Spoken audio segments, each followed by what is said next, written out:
Hey everyone, how's it going? So I'm just heading out to my local motorcycle store to pick up some parts for my bike, and I noticed there was some good bargains to be had. But truthfully, were they really bargains to begin with?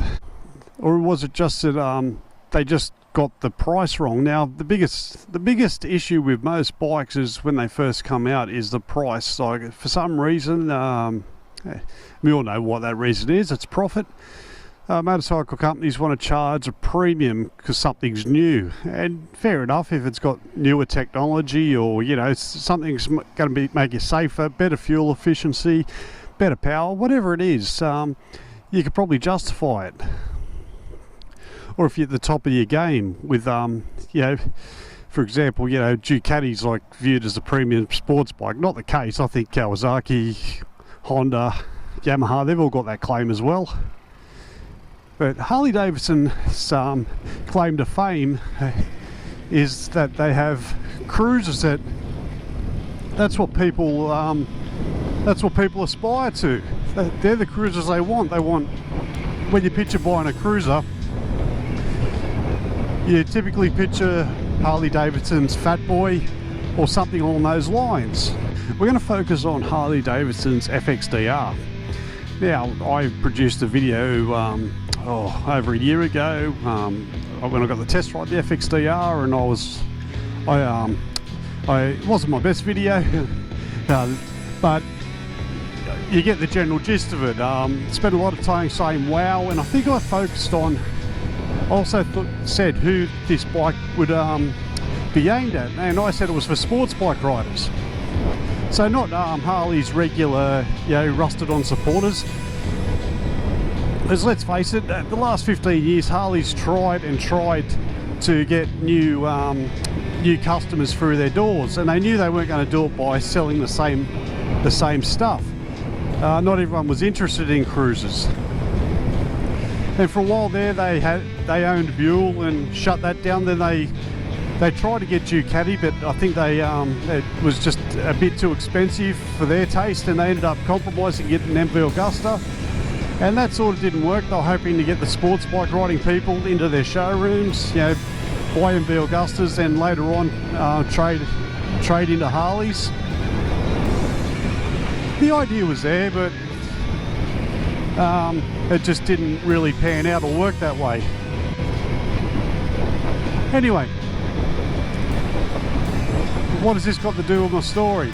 Well, just building up a bit of a history, because Harley's latest attempt at attracting new customers was their release of video release of their new range. Like they had a naked sports bike. I think it's called the Bronx. There was the Pan America, which is an adventure tourer. So the Pan America was Harley's adventure tourer, and then they had some flat tracker, which I'm not sure of what they were naming that. But in the video there was quick little footages of an FXDR. Now I think all up in the video release, for the promo release for their new range, there was something like 5 seconds worth of the FXDR, and it was quite important footage. It was showing someone riding Harley Davidson that had clip-on handlebars, and they're riding it in quite a sporty manner, throwing it around corners, generally making it quite interesting.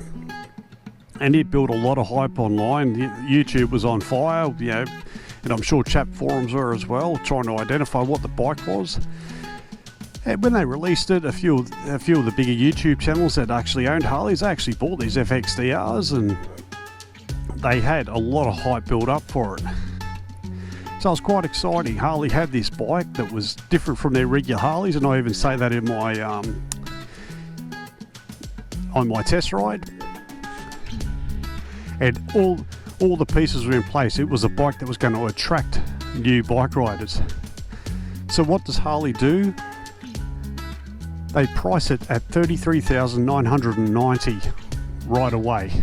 Now the motor is their most powerful one's 114 cubic inch motor that they've got. I think it's called the Milwaukee 8. but there's no real power upgrades apart from, you know, I believe there was, even though it comes standard, I think it's an aftermarket air intake. But at the end of the day, $33,990, and you still have to pay the Harley tax, even though the standard exhaust I believe was good enough. Most people would put an aftermarket exhaust on, so by the time you and if you wanted a pillion seat, not that that would be a priority on a sportier bike or someone that likes to, you know, throw it around corners and that, but the pillion seat was extra as well, so you're starting to see a bit of a pattern here. The bike is becomes quite expensive. And they didn't sell too many of them here in Australia. They sold a few, but you still see 2018 models and 2019 models trying to be sold in Harley dealerships as new bikes. And I've seen ex-demo models with 2,000 Ks on them. Now, I think the cheapest one I saw recently was $22,500. Now, compare that to the $33,990 purchase price of 12 months ago. That's a significant drop. And why would it be such a significant drop? Well, quite simply, they lost all momentum with it. So any would-be rider that would be looking at that sort of bike, I saw $33,990 on there going, that's well out of my range if I was ever considering upgrading. Now, and most sports riders would think the same thing, especially when you got Ducati's Diavel, which is much like the FXDR. It's quite controversial in its looks, has a very big motor in it, forward riding controls, and it handles and goes, and it would be a nice transition for a sports bike rider. Because what you can see with the FXDR, Harley was trying to produce a bike that was a Harley yet not too much of a Harley. Like, no Harley I can remember had clip-ons unless I'll put on aftermarket. You know, it had a totally different design, LED lights all around. It was honestly trying to not to look too much like Harley, but get people across. And I'd say by their logic, once they got them across, then later on they might show brand loyalty and end up going down their cruiser market range. But again, the price just put them off, and why wouldn't it? Especially when, you know, when I first saw the price, I thought this is going to kill it, and they're going to lose a lot of sales cause of it. And especially when you got models like the Lowrider S for, I think it's around 27 to 28 grand. So 5 grand cheaper for virtually a similar bike, just styling differences, just didn't make sense to me. And don't think it's just a bash on Harley. I'm just using, they're the best example because they went to all that trouble. They got everything right except the price. And you know, they might say, oh yeah, but we had to put in research and development. What? The 114 motor, it's on a lot of their range. The chassis or the frame, it's a soft tail. I couldn't see them spending a great deal. And it's not like they're the only company that has to develop bikes. To me, that's a bit of a cop-out. But as I was saying, they're not the only one guilty of it. Theory is, and I think Honda proved this in the late 60s, early 70s when they released the CB750. Honda produced mostly sport capacity bikes, and when they ventured into larger capacity bikes, not only did they have to be better in every way and show technological advances, and not that they're up against much in, you know, Nortons and that, they were pretty much technologies from the 50s and 60s, but they had to do it and price it accordingly to get people interested, and that went on to be a success.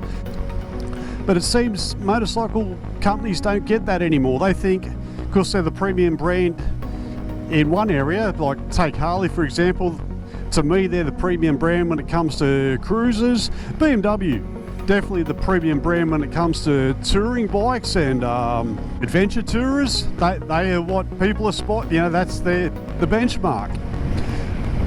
So it's not good enough just for a motorcycle company that wants to bring up these bikes to be as good as the benchmark. They've got to be either far better or far cheaper, and sometimes both. And that's something I don't think Harley's ever got the concept of. They think just because their cruisers are a premium brand, that any other bike they produce should be a premium brand, and that's not the case. Their Adventure Tourer that's coming out, their Sports Naked that's coming out, none of them have got the runs on the board, and they're going up against a lot of competition. And I mean a lot of competition. They're going up against the likes of BMW in the Adventure Tourer market. And not only that, but the Japanese Adventure Tourer market. KTM does Adventure Tourers in both mid and larger capacity motorcycles. They're the best at it with their naked sports bikes. When I think naked sports bike, I think Ducati monsters. So when it comes to naked sports bikes, I think Ducati Monster. That's the benchmark. And there are many other naked sports bikes. Think Triumph, your Speed Triple, then the Japanese, they've all got their sport naked bikes. So they've got a lot of competition out there. It's not like they can go out there and say, well, we're Harley, we're a premium brand. It doesn't work that way. You've got to develop that premium brand, and if that's not your field, then you're not the number one in it. So you're the one who's got something to prove. When they released the FXDR, it's like, well, it's a Harley. It should be priced as a premium bike because it's a new, different model. And that's wrong. You're trying to bring people across. So you're going up against the likes of Ducati, and I know I'm struggling to find a power cruiser. It's a very limited market. So hey, hit me up in the comments. Tell me what power cruisers I missed that are still available new today. And don't worry, they're not alone in this. BMW, they're releasing the R18, which pretty much will be in direct competition with the Harley Davidson. And if they think pricing it the same as a Harley Davidson with similar features is going to take a chunk out of Harley, I think they're going to be in for a rude shock, and it's not going to sell anywhere near as well as they would expect. Anyway, we're here, we'll go in and get what we need, and we'll sneak out again.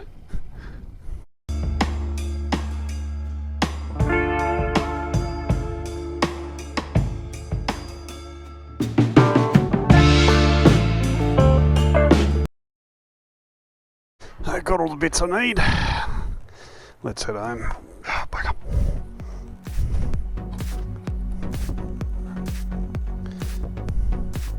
So even though Harley's used to being the premium product, that won't be the case when they release these new items like the Pan America, the Bronc, or even when they release a flat tracker.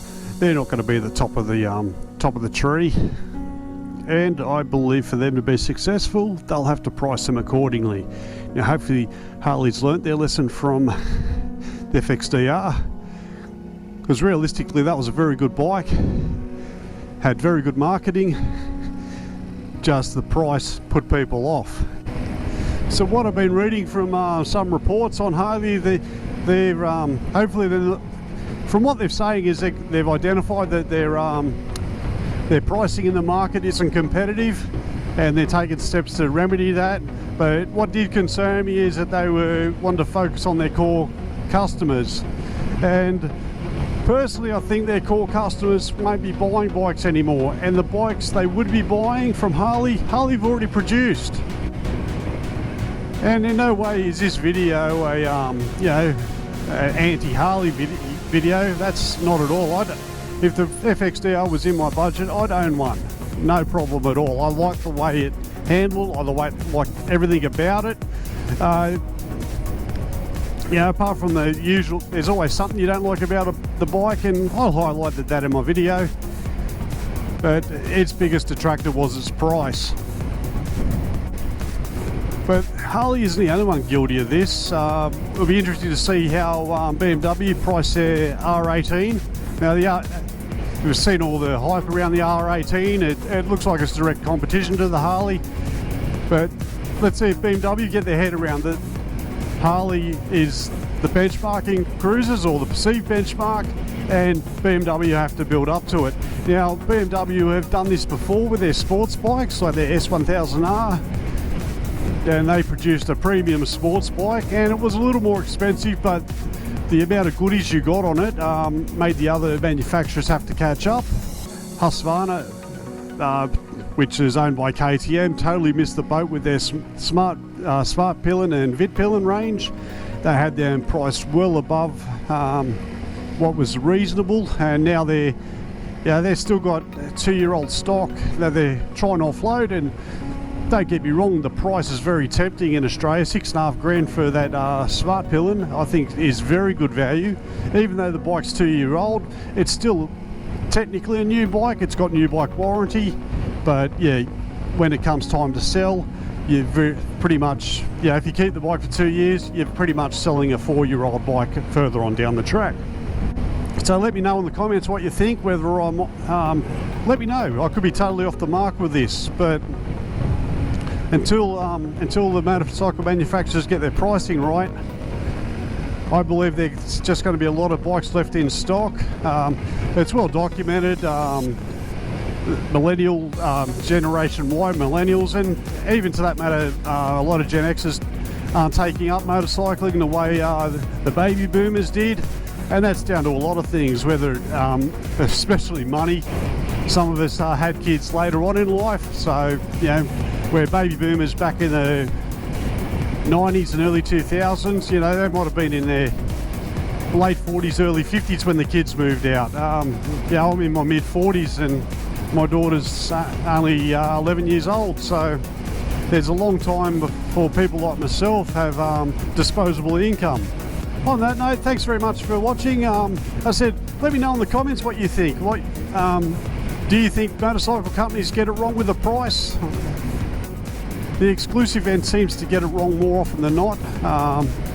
Trying to create that exclusivity through price. I don't think it improves their bottom line at the end of the day, because less bikes on the road means less spare parts, less money for the dealers through servicing and repairs. Anyway, thanks very much for watching. Please don't forget to like, share and subscribe. Take care, and I'll see you on the next vid.